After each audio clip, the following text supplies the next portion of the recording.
In 12.2, we're going to talk about multiplying complex numbers.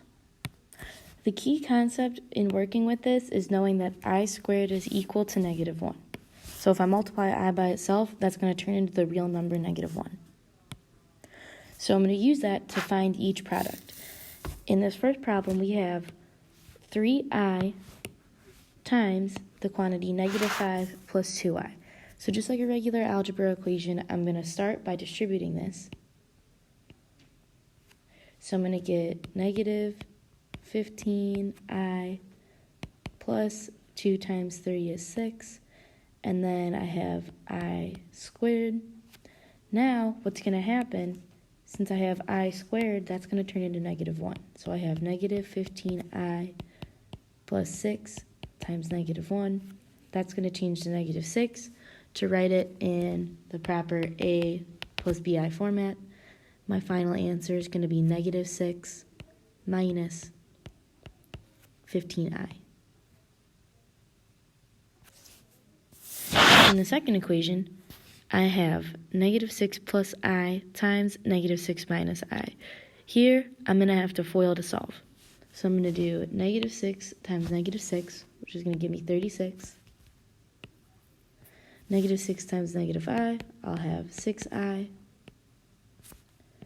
minus 6i minus I squared. So these middle terms here, 6i and minus 6i, are going to cancel out. I'm left with 36 plus, or not plus, 36 minus, and then I squared is negative 1. So I have 36 minus negative 1, which is going to change to be 37.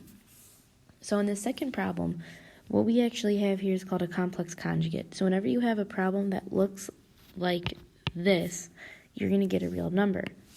And here is why.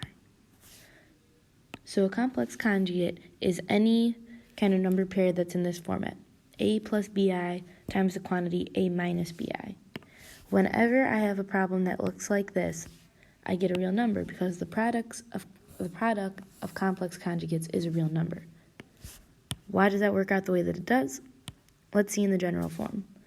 So if I have a plus bi times a minus bi, if I FOIL it out like I did in that last example problem, I'm left with a squared, which is a real number, minus abi, which is an imaginary number, plus abi, which is still an imaginary number, and then minus b squared, I squared. And I know that I squared is going to be negative 1.